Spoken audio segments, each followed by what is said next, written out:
Assalamu alaikum wa rahmatullahi wa barakatuh, my dear friends.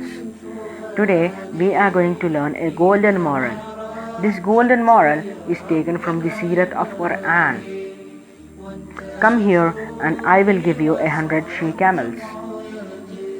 Malik bin Auf al-Ansari was commander-in-chief of the army of Mushrikeen in the Battle of Hunayn. He originally belonged to the Banu Huwazin tribe and had gone to provide assistance to the Banu Taqif tribe at the time of the battle. Whereupon he stationed an army of 25,000 soldiers on the battlefield of Hunayn. He was a strong commander to his people, who respected him to the extent that when he announced his decision to fight in the Battle of Hunayn, his people would go to him with their wealth, possessions, women and children to fight alongside him. And even though some of those people did not agree with his decision and stance, they still went along with it. In that manner, his army stood united and firm on the battlefield with no intention of fleeing so as to spare their women and wealth. Malik bin Auf was a truly phenomenal commander, which can be seen from his military management and strategy. We also see that he was particularly shrewd, which made many of the Muslims unable to remain strong on the battlefield, and so as they fled as the battle commenced. However, Allah bestowed His favor upon His Messenger of Allah ﷺ, who remained firm through his bravery and courage, and as a result, the Muslims who had fled returned once again to fight with all their might.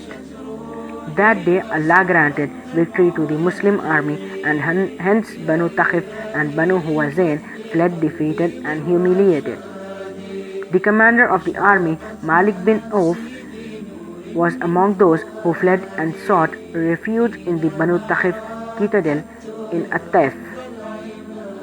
Having considered their situation, the Banu Huwazin chose not to follow Malik bin Auf but instead to submit to Islam, whereupon they went to Messenger of Allah ﷺ to declare their acceptance.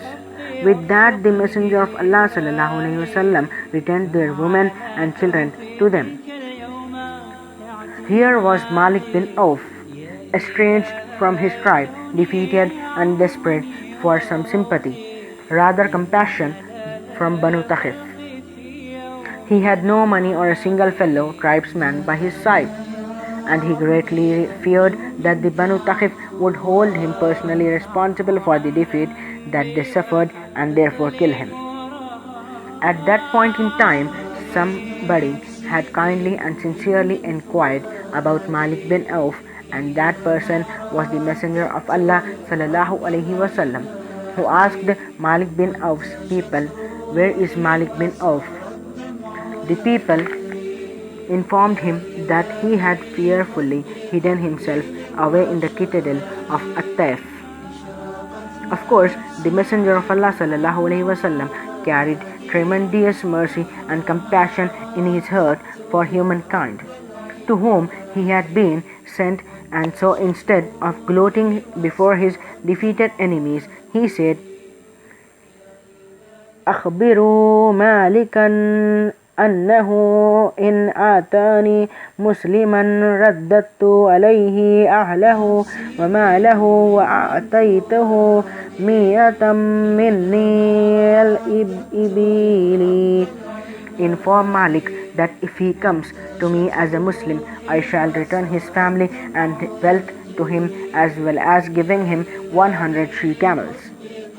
This was the outstanding character of our beloved Messenger ﷺ, whose heart was so big as to even embrace his enemies. Both Malik bin Auf's heart and conscience fully acknowledged that only one solution to the problems he faced was to present himself to the Messenger of Allah ﷺ and openly profess his submission to Islam. Thus, when the message from the Messenger of Allah ﷺ reached Malik bin Auf, he hastened from At-Taif to the Messenger of Allah sallallahu alaihi wasallam and submitted to Islam. We must pay attention here to the noble character of Messenger of Allah sallallahu alaihi wasallam in the way that he forgave and pardoned those who had once harmed him. He did not put an ultimatum on Malik bin Auf, neither did he hold him liable or interrogate him, but instead the Messenger of Allah sallallahu alaihi wasallam dealt with him in the best imaginable manner.